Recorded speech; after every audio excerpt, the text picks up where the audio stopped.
Hello everyone. I'm Deepa Sathiaram, lead fellow, IGBC fellow, and sustainability design professional and consultant. Happy to be here today as part of the Glass Academy webinar. The topic is very interesting. So I called it as How Green is Green, because I think there's a lot of discussion around green and sustainability and green ratings, obviously, but I wanted to give a completely different perspective in terms of us as designers. What should we be looking at from a sustainability standpoint? And, what is our role in this whole sustainability movement? So kind of before I jump into the main aspects of green ratings and the purpose of green ratings, I wanted to touch upon a very important distinction in terms of what green codes, standards, and ratings mean. There is a lot of confusion in the industry in terms of what the role of each of these components are. And in many cases, people tend to use them alternatively, but they are very different aspects. And I wanted to kind of give a background before we jump into what the ratings or the purpose of the rating is going to be. So first, to start with, what are building codes? We keep hearing about building codes and green codes all the time. And, a very simple definition is it's a set of rules that specify the standards for buildings to be constructed. So essentially, a code acts as a minimum requirement and as a group of standards or specifications that every buildings should follow. And then there are technical standards. We keep hearing about ASHRAE standards, ISNA standards, a lot of different standards in our design community. So what is the difference between a code and a technical standard? So a technical standard is an established norm or requirement for a repeatable task. What this essentially means is this is a guidance document for designers like you and me in terms of how we should take those requirements and translate that into a building design. So it is a group of engineering or design criteria, methods, processes, and practices. The third component, obviously, what we're going to talk a lot more about today is about rating systems. So what is the role of rating systems? How are they different from codes and standards? So a rating system or a certification system, we use the words interchangeably and rightly so, is basically it refers to the confirmation of a building to a certain set group of requirements. So basically, this is a confirmation that is done usually with an external review, an assessment, and an audit. So what this basically means is this is a set of requirements that we follow for a particular building, and then you have an agency or a certifying body that actually reviews your design to a set of requirements as laid out by them. And then they, kind of certify that your building meets their standards and their norms. So when we talk of rating systems, there are, again, different types of rating systems. There are single attribute and multi-attribute rating systems, as we talk about. Single attribute systems focus just on one component. For example, the Energy Star rating or the Energy Star certification or the Water Sense labeling. So basically what this is, it just looks at one component of sustainability or one aspect of sustainability, such as energy or water predominantly. And then you have multi-attribute rating programs, which look at a whole range of sustainability aspects, starting from energy, water, waste, site development, carbon emissions, indoor air quality. Most of our green ratings fall under the multi-attribute program because they look at all aspects. They're not confined to a single aspect of sustainability or a single component. When we also talk of ratings, we need to understand the difference between the type of assessments that exist. You have first-party assessments, second-party assessments, and third-party assessments.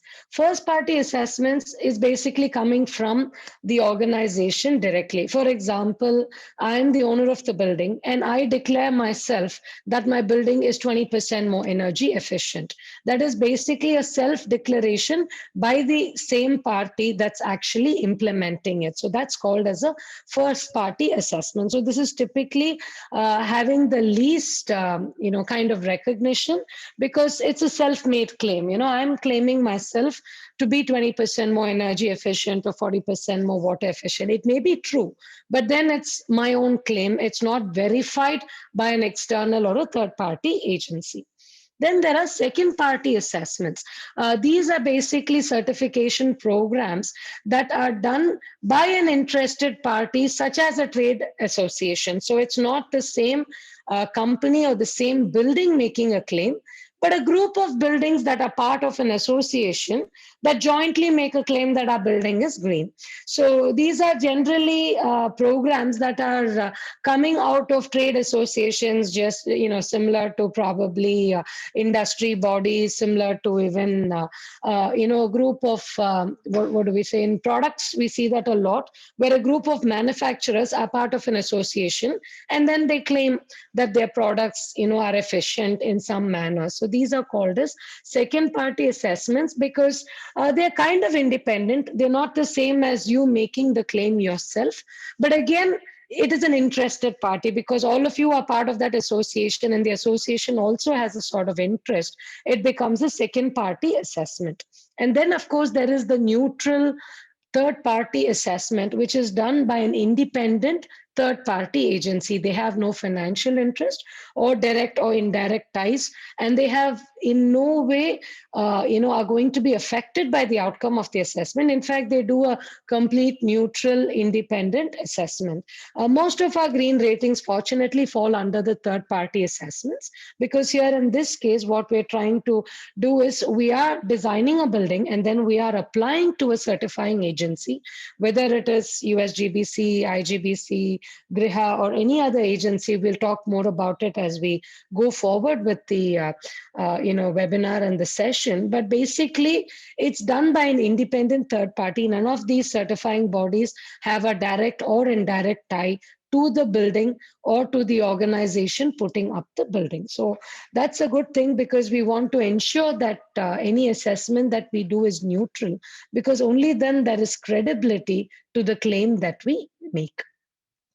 Before we jump into ratings, I want to kind of go backwards to understand what is the purpose of a building. Today, what do? We are talking about buildings, and we're talking about codes, we're talking about building standards, we're talking about various green ratings and certification programs, but we have to first kind of understand what is the context that they're coming from. See, what is the main purpose of a building? Obviously, in olden days, it was to probably just provide a roof over our head in terms of providing shelter. In the modern days, obviously, it's providing more comfort, providing a better aesthetics, and kind of giving us the kind of environment and facilities that we are able to perform better. So basically, the purpose of a building has also changed over time. Tangible benefits of a building that we see. If I'm an occupant of a building, what are the tangible benefits that I see? Obviously, it needs to meet my functional needs. If it's a home, it needs to ensure that it gives me the comforts of what I'm looking for as a home. If it's an office, obviously, it needs to, meet all the performance tasks that I need to perform as part of my work environment. It needs to ensure a certain construction quality is achieved. Obviously, we're always interested in cost, because it needs to fit into our budget. We need to, ensure that it is within competitive initial investments, and also over a period of time, it reduces our operating and maintenance costs, so that we are able to perform better. The asset value of the buildings is becoming very critical. So one of the biggest values that we see for buildings is buildings that appreciate over time. This is because of the value that the building provides to the occupants. And of course, it gives us a better marketing advantage, a better return on investment, and so forth. So these are all tangible benefits where we actually see a rupee benefit. Everything that we're doing has a benefit in terms of ongoing operating costs, ongoing insurance costs, increased building valuation, asset value increases, and so forth. But there are also a lot of intangible benefits that come within the building. Obviously, the building needs to be safe and secure. We want to ensure that our building complies with various earthquake norms, wind loadings, in terms of various other scenarios. We want to ensure that it is safe for the occupants. Maybe in today's context, when we talk of safety and security, we're also talking about health and wellness, because we want to ensure that our buildings are safe in the case of COVID or similar such pandemics in the future. We want our buildings to be great places that it can improve the productivity of our outputs. Obviously, if our buildings are really good and they are healthy, they help us increase our productivity. It gives better output, reduces absenteeism. It probably reduces risk liability, insurance costs. Healthcare benefits come with it. So basically, there are a lot of intangible benefits also that come out of a building. Obviously, we're more focused on the tangible benefits because every investment we make, our mind tends to think at what is the return of that investment. The tangible benefits will give you direct returns. Intangible benefits also give you great returns, but they're not immediately visible. Probably over a period of time, that translates to better efficiencies, that translates to better productivities, better operating profit for the organizations that occupy these buildings, but not directly and immediately so. We have to understand buildings from where we come from. I think that, like I said, in the 1950s, 60s, possibly our main purpose of the building was shelter, to have a roof over our head and to protect us from, the external elements, including animals, including weather extremities, including, predators and so forth. So I think that the whole purpose in the early years was to build a building that was safe and kept me secure. Over a period of time, we started looking at other tangible benefits like, is my building of good quality? Am I getting the right product? Am I paying the right price of it? This is probably in your 80s and 90s, where the ISO movement came into picture. Building quality became important. We wanted to make sure that our buildings lasted longer. So basically, even design evolved to designing buildings in a way that they lasted. Today, we talk about life of structure being 50, 60 years, in some cases even longer. So you're talking about the quality of the products and materials we use within the building, the kind of construction practices that we have put in place, and obviously price points. And now in 2010s and 2020s, we're talking about more sophisticated intangible benefits like sustainability, health and wellness, safety, security, and so forth. If you look at the whole green building movement that has happened in India too, I think that close to 90% of our people are still either in the early stage or the transition stage. Less than 10% of the market has matured to look at other more intangible components like green, energy efficiency, sustainability, health and wellness, and so forth. And this is very true of any country or any region, because as people progress and they start looking at other important components, then they start thinking about, yes, I want to make sure that my building has minimum impact on the environment. I want to look at practices that improve the health and wellness within the building, improve social sustainability, environmental sustainability, and so forth. So we still have a good chunk of the country that's sitting in the early, maybe not so much in the early stage, a good part of them currently possibly in the transition stage. Today, if you talk to a common man and ask a question of, are you going to occupy a green building? Are you willing to pay more for being in a green building? The guy's like, I don't know. I mean, I want to make sure that first I have a building that's of good quality, that doesn't create problems for me. I want to obviously, pay the minimum price in order to occupy it, and so forth. So there's still a transition that's happening as the industry, as the economy, and as I think the country matures further. We'll see more and more people starting to look at these intangibles, which include energy efficiency, sustainability, wellness, and so forth. So we have to keep that in perspective, because we need to understand what is the role of rating systems and what part of the industry and market they serve. So when we talked a little bit about codes, standards, and ratings. So when we look at what the role of each of these components are, it's very kind of straightforward. The standards form the technical base for any building. Basically, all standards, codes refer to various standards, green ratings refer to various standards. So the standards kind of become the technical base. This is the technical criteria document that helps designers like us design our buildings using certain benchmarks.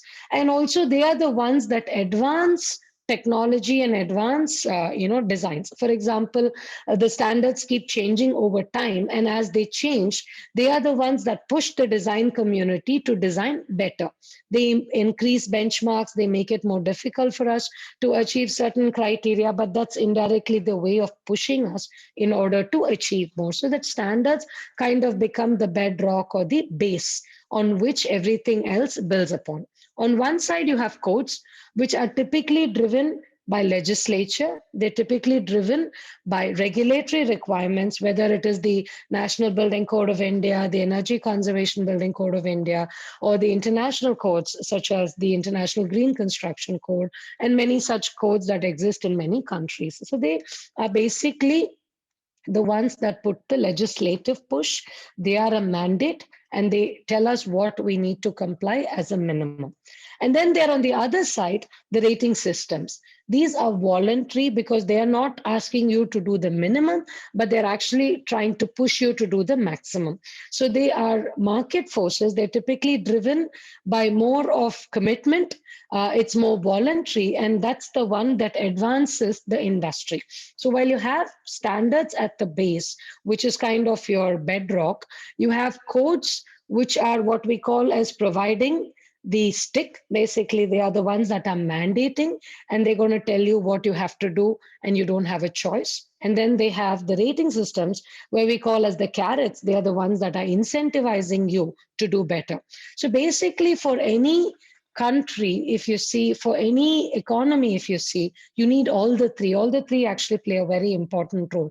They can't replace each other, because then the whole, the fundamental core begins to falter. So you actually have standards in India. For example, we have MBC, we have ECBC, and we have a lot of design standards, which are ASHRAE standards, ISNA standards, and many other structural standards, and so forth.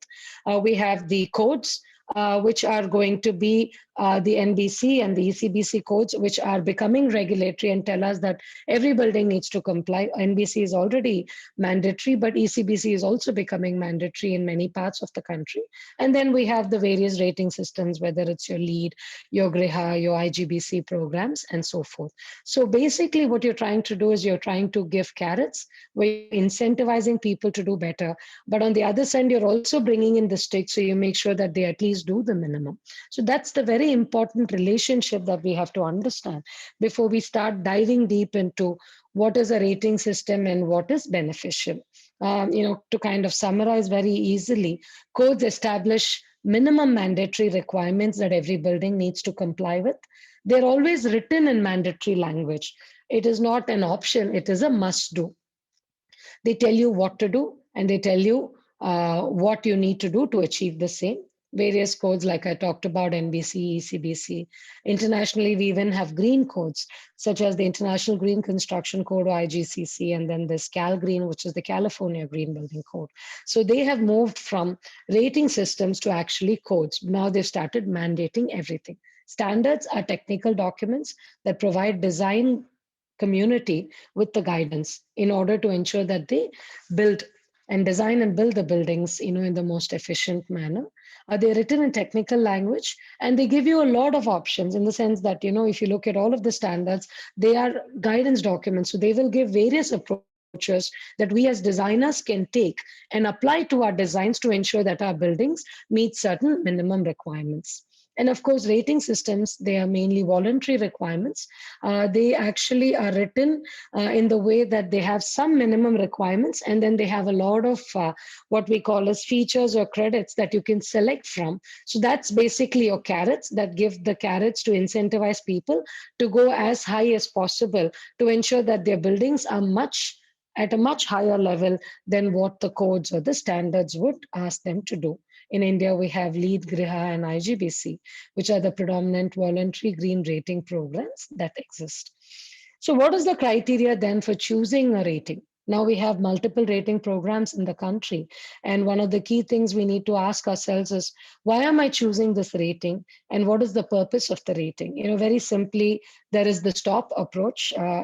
where it is science-based, we need to select ratings whose evidences are science-based. If they tell you to do something, they say that you have to comply with this requirement and achieve certain thresholds. These thresholds have come up with a lot of research and science. It's not randomly they woke up and they said, okay, you need to meet an API of 100 kilowatt hour per square meter per annum. There is a science behind it. There is a lot of research behind it, and that's how these values have been arrived at. So we need to understand that we select rating systems that are based on a lot of technical science, and it's not something that they just pick numbers from the air. We need a rating system that's transparent. It needs to tell you what you need to do, and it needs to be open about it. It shouldn't be a rating system where it tells you you have to do these things and then they just give you a rating, not even being transparent about how they are evaluating you, what are the criteria that they're going to use for evaluation, how are they benchmarking you. And they need to be open for examination. So transparency is very critical. So is objectivity. It should not be subjective. It should not become like your English literature papers where you write an essay, and if your teacher likes the story that you've picked, she gives you marks, and if she doesn't like the story that you've picked, she gives you less marks. It cannot be subjective. It needs to be objective, and it needs to be uniform across all buildings. You cannot have, just because you like one building design better, you can give them more marks and more ratings as against a normal building that may not have, hit all the right chords as far as you as an evaluator is concerned. So objectivity is very critical. And the last thing, and the most important thing in my opinion, is it needs to be progressive. You don't write a rating system to qualify your buildings currently. You already have buildings in the country that are following certain norms. So you don't write a rating system to fit what's existent. Rather, you write a rating system to push the bar. You want buildings to do better. So you don't choose a rating system that gives you just a certificate just like that. Then the whole purpose of going for a rating or certification is lost. You might get your certificate, but that certificate has very little value at the end of the day. You need a rating system that progresses, and that progresses over time.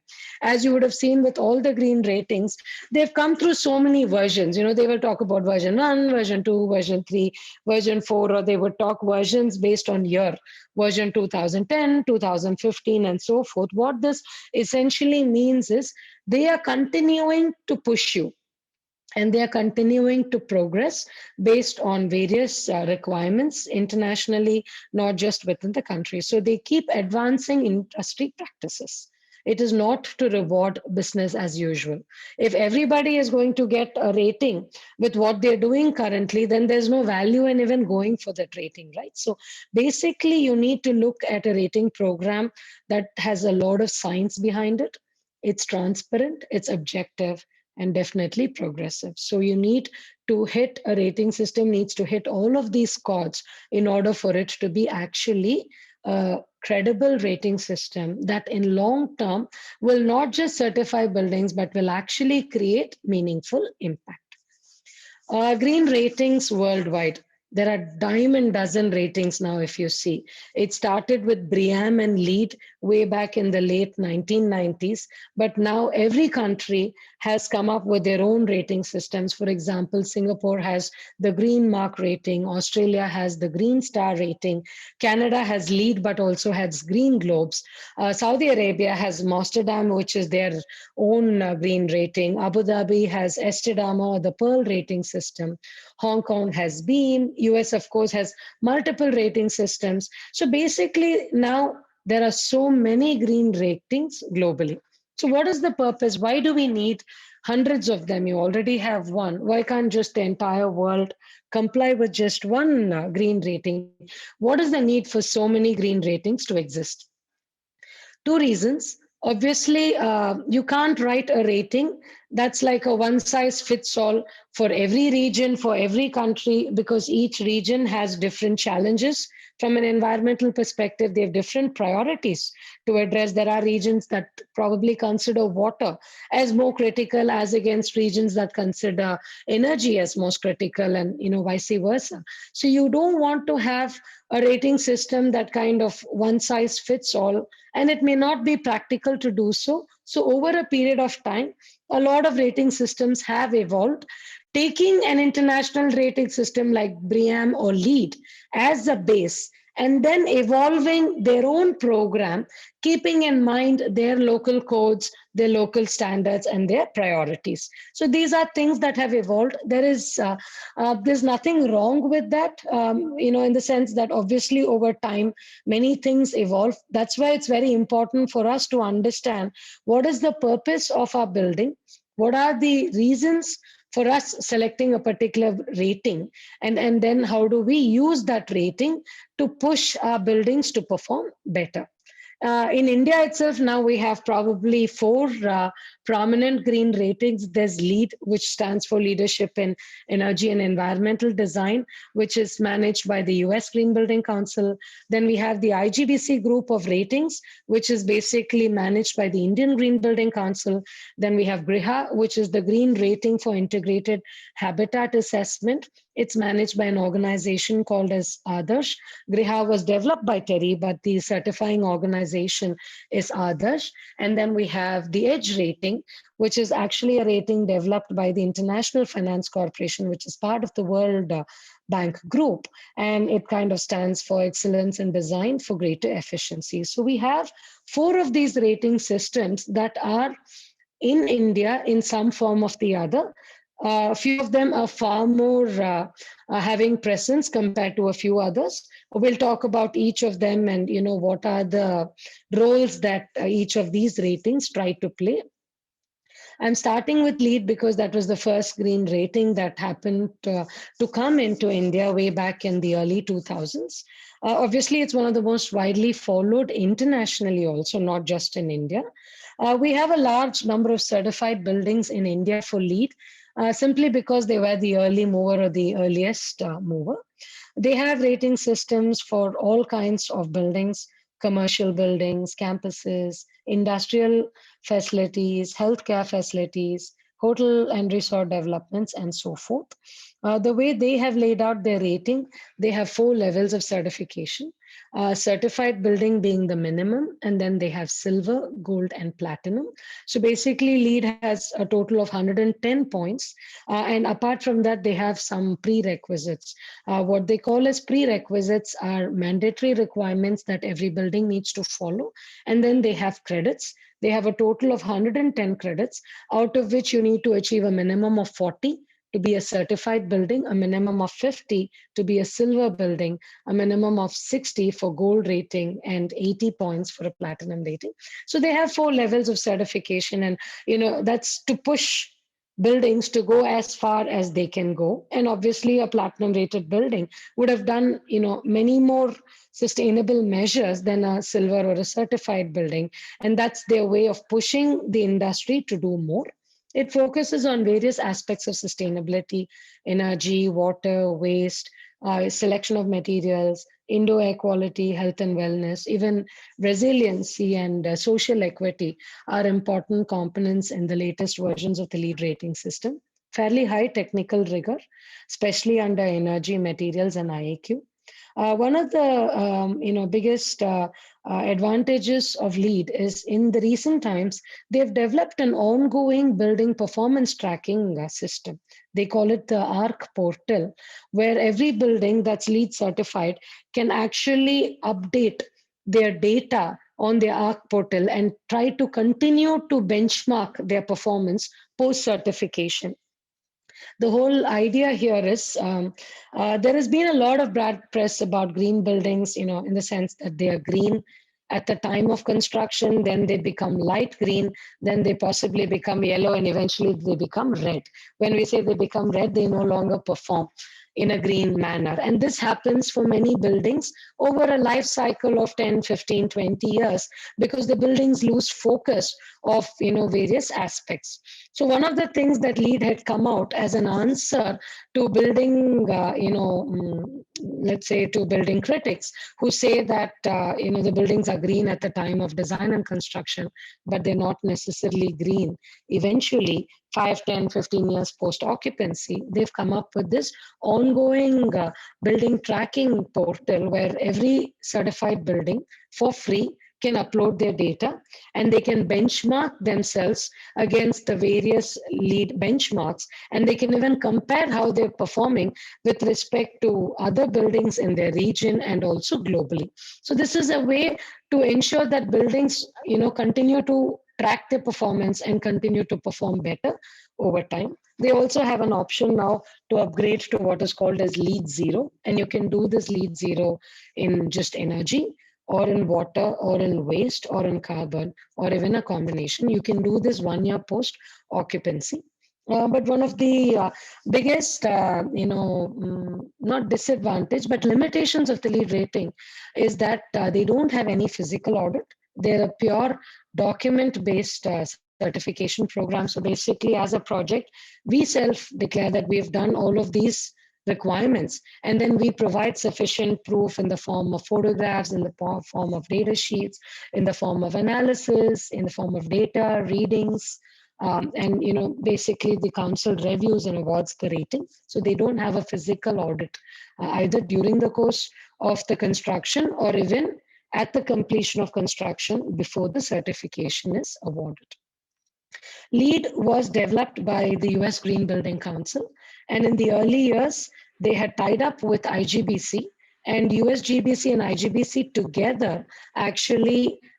Right. So just to give you a little bit understanding about LEED, it was developed by the US Green Building Council. And in India, they had tied up with IGBC, and they had formed what is called as the LEED India rating system, which is what most of the buildings in the early 2000s in India followed. And this was a joint effort between the Indian Green Building Council and the US Green Building Council. Subsequently, over the years, the MOU between the US and Indian Green Building Council ceased to exist. And at that point in time, IGBC came out with their own IGBC ratings.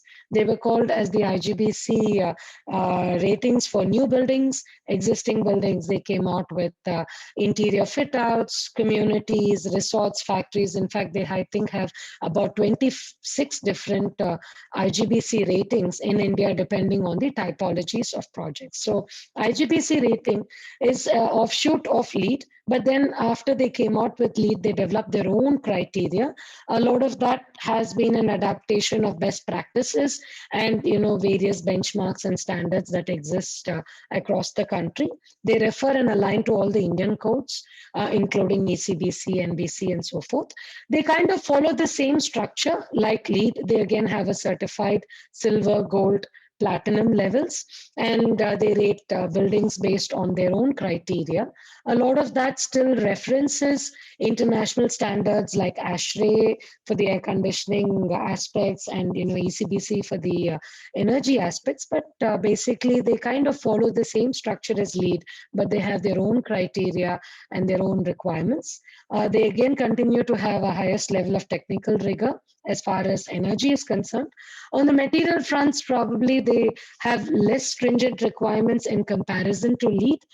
This was done intentionally because the LEED requirements for materials requires materials to have certain international certifications like the environmental product declaration certificates and other certificates like Green Guard, Green Seal certifications. So that is something that most of the international players have, but a lot of Indian manufacturers still don't have. So when the IGBC ratings came up, some of those requirements they have modified to the Indian context, and they've made it simpler because a lot of those ratings and certifications are not yet available with the Indian manufacturers.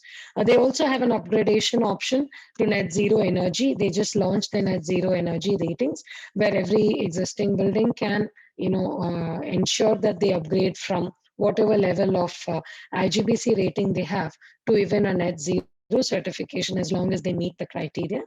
IGBC ratings also have a physical audit.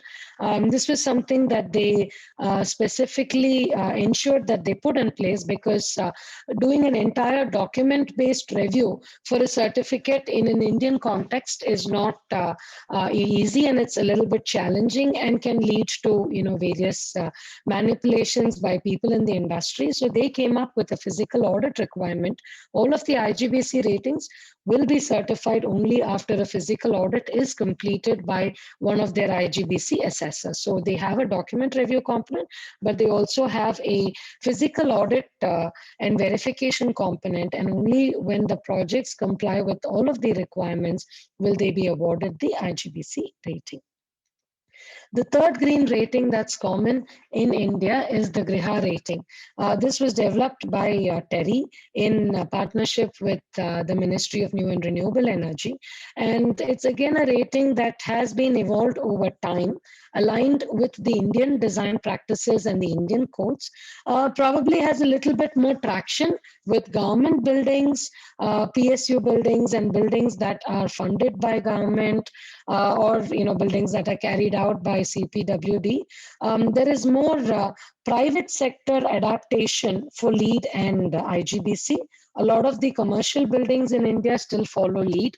Most of the residential building in India follow IGBC.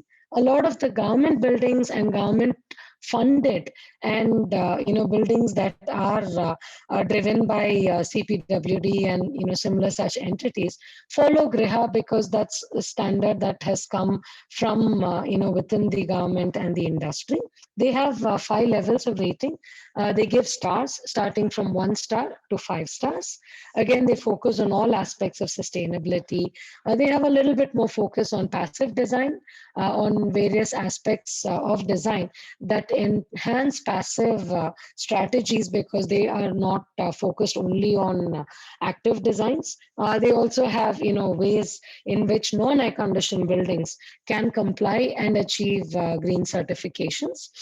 They have some thrust on indoor air quality and materials. They focus a lot on embodied energy and materials too. In fact, Reha was one of the first ratings that started talking about embodied energy, and rightly so. So they do have, again, areas of focus starting from energy, water, waste, embodied energy.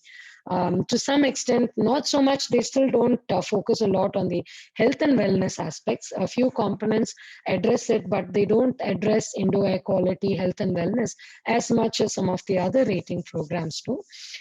They don't have yet an ongoing building performance tracking initiative or program, but what they do is they require all buildings to come back for a recertification. So at the time of recertification, they actually review how the building has performed over time. They have what is called as a provisional rating, because at the time of completion, they believe that the building has not yet started operations. So they give you first a provisional rating, and only 1 year post occupancy, when your data demonstrates that it is achieving all the parameters that you set out to achieve, will they convert you from a provisional rating to a final Griha rating. They have multiple physical audits, not just after completion, but even during the construction stage. That is to make sure that the project is actually being done in a green manner right from the early stage till up until the project is complete. So it's a fairly robust standard.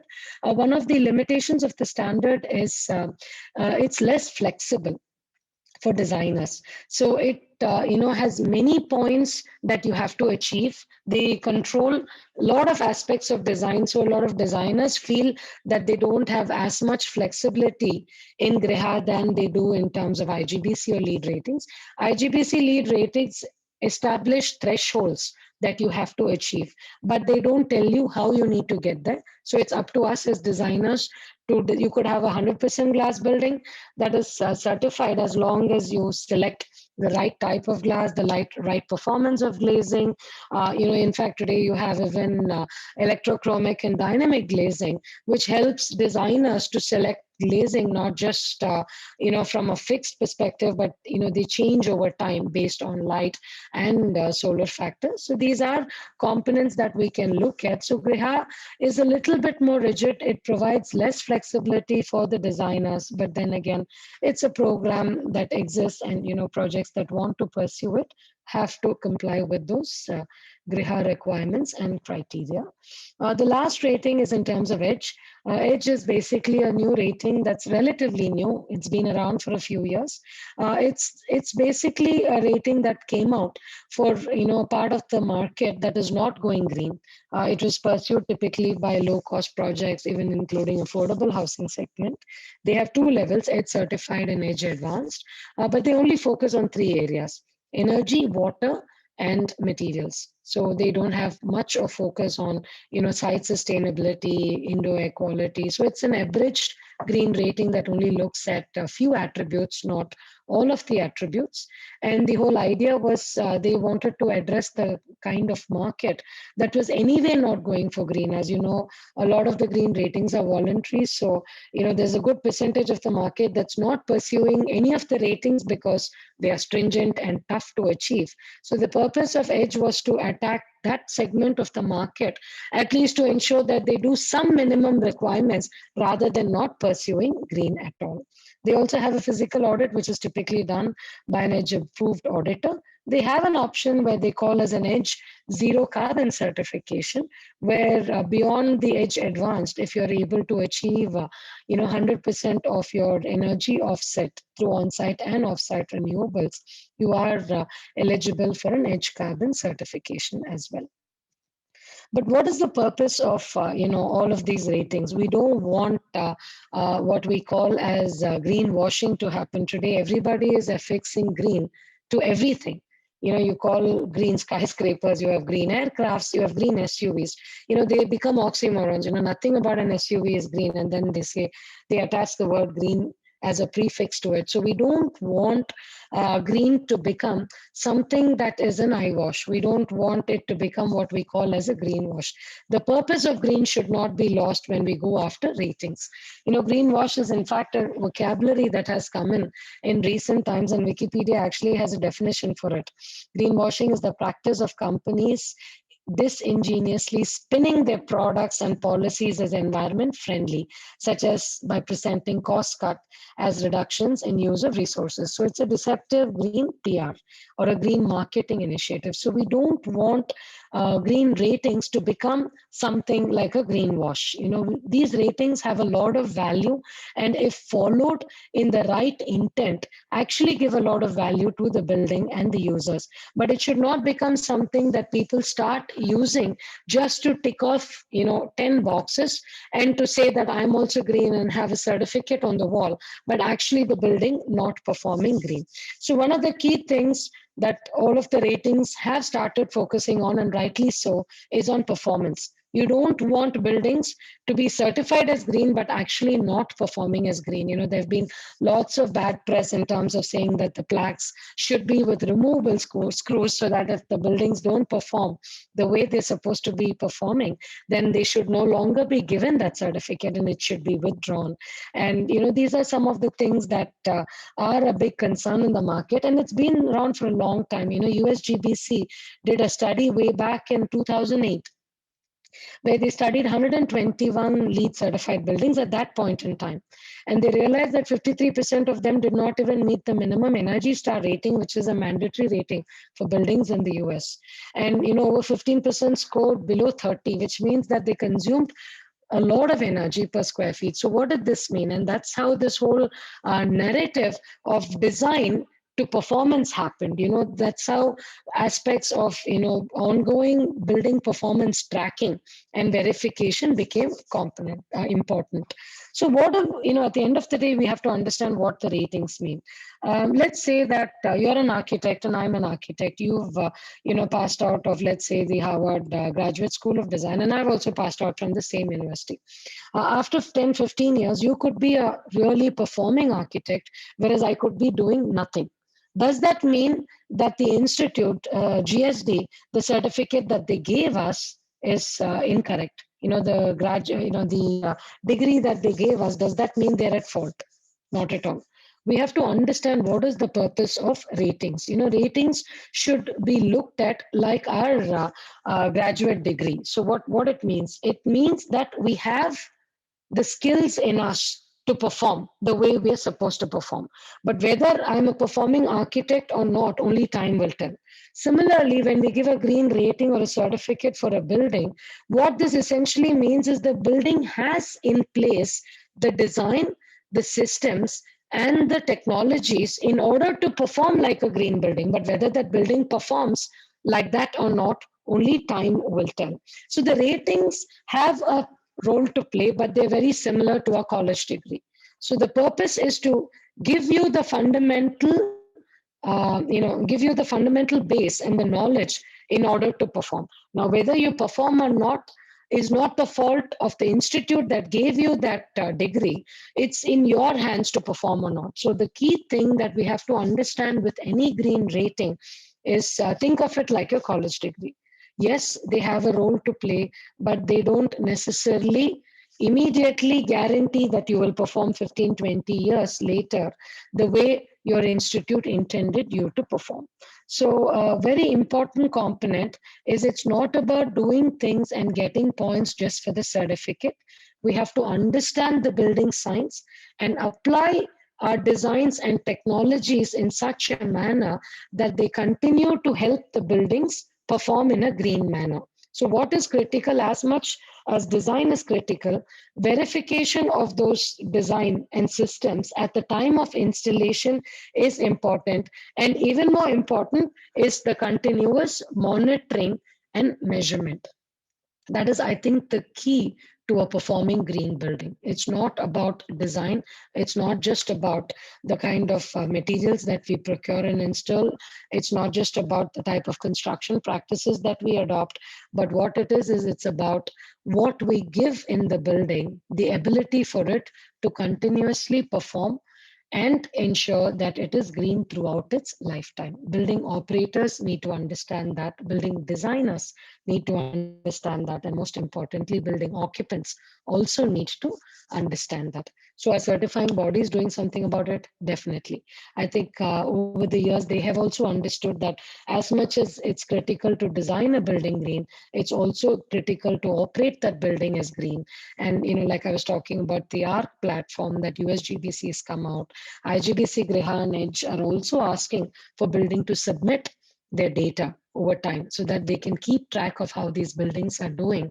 And in fact, they can, create mechanisms in which the buildings can help perform better. So there is a movement from just the design to start looking at building performance and maintenance. Because at the end of the day, we don't want an design green building. What we want is a performing green building. Obviously, the building needs to be sustainable in design. We need to ensure that our designs take care of the triple E's, as we call it, energy, environment, and the economics aspects of it and the human satisfaction component of it. We need to be ensuring sustainability is in our construction practices. We need to implement best practices on site. We need to ensure that we train our contractors to create minimum waste, to create minimum pollution and disturbance when we are constructing that building. We need to ensure the sustainability in our operations and maintenance component. This talks about measurement and verification.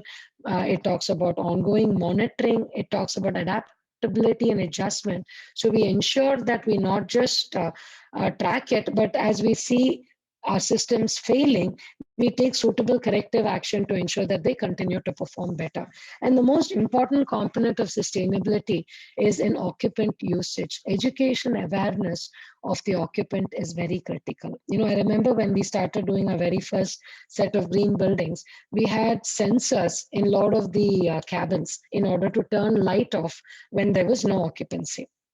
And interestingly, we had a call from the vice president of one of our projects who said he had called the maintenance guy to ask him to remove the sensors. And then we started, kind of getting into the picture to understand why are they removing sensors which were installed. And then we realized that, he was just saying that I don't like the sensors because if I'm in my room for, 5-10 minutes, and I'm still, because I'm thinking or I'm focusing on something, it just turns the light off. So I don't want it, throw it away. And the poor maintenance guy, because this was a vice president, he removed it.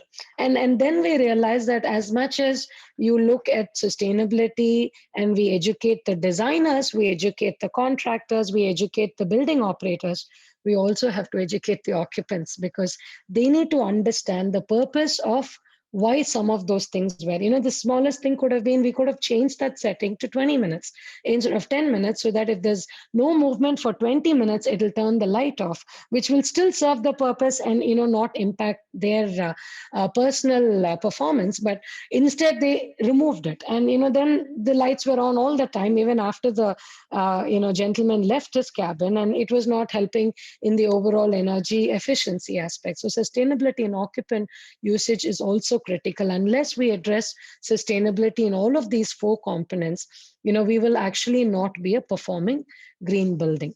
The next wave of sustainability, in fact, is going beyond energy, water, and waste. Obviously, it's looking at health and wellness in a very big way. In fact, post the pandemic, there is a lot of thrust on a lot of the green ratings as well as the other codes and standards globally to start including important components of health and wellness as part of their requirements. Obviously, in order to achieve energy efficiency, productivity, health and wellness, and all of that, we need technology and innovation. So there's going to be a lot of thrust in terms of technology and innovation in order to ensure that we achieve the goals that we want to achieve.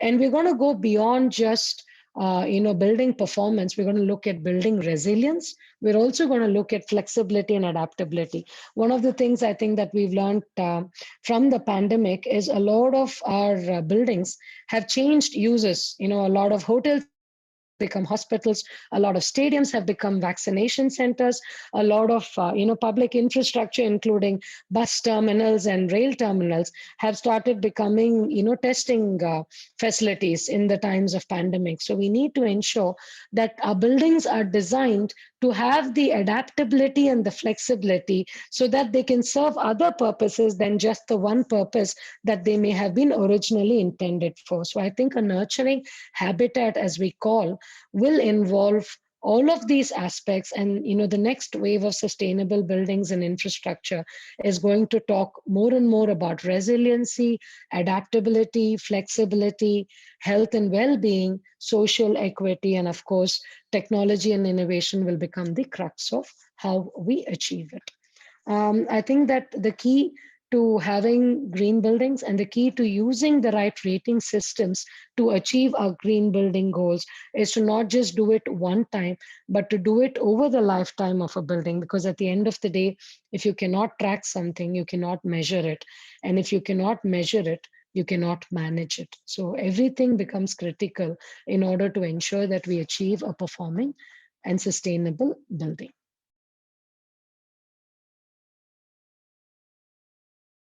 Thank you for a very informative presentation, Architect Deepa. It was very interesting to understand the ratings to such detail.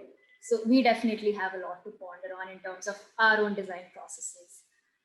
So I have a few questions for you Sure. before we close. So with a number of designers, owners of buildings and builders now moving towards green buildings for their spaces and structures, do you see a change or a shift in focus of the building methodology, the construction process itself? Is it incentivized in any of these rating systems that they can take it up Um, seriously?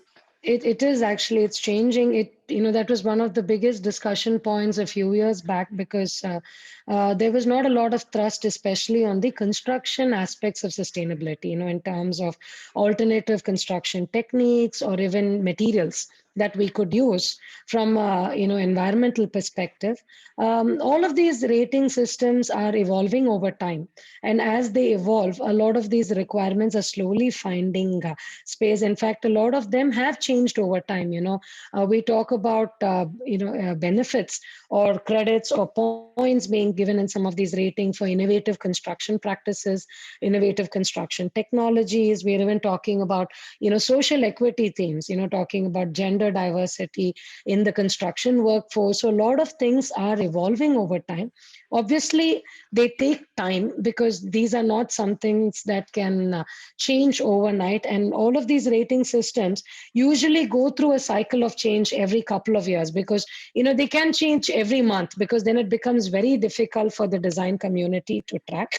The mindset of the people are also changing, which is a good thing. I think there's more education and awareness now among the design and the developer community in terms of why they want a green building. I think initially they all jumped into it just for the certificate, but having done many buildings now, they realize some of the benefits that green buildings can give, and they are also addressing it and approaching it in a slightly different perspective.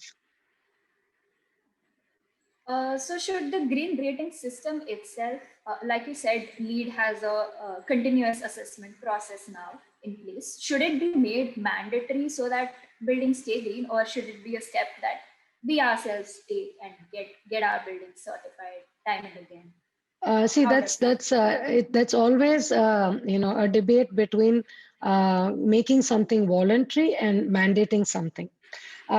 If you see in any concept, mandatory requirements can be minimum requirements. You cannot mandate the maximum and expect the entire industry to follow overnight, because that's not something that's doable. I'll give you an example. If you take Dubai, for example, the ruler of Dubai, the king of Dubai, inaugurated the first green building. I think this was in 2006 or thereabouts. And he said, "Oh, this is a fantastic idea." And he said, "From tomorrow, every building in the Emirate of Dubai should be green." And of course, he's the ruler, and he can mandate anything, and that's what he did. And I think from 2006 to 2020, you still will have probably 100 plus buildings that are green. So when you mandate something, you need to keep in mind two things.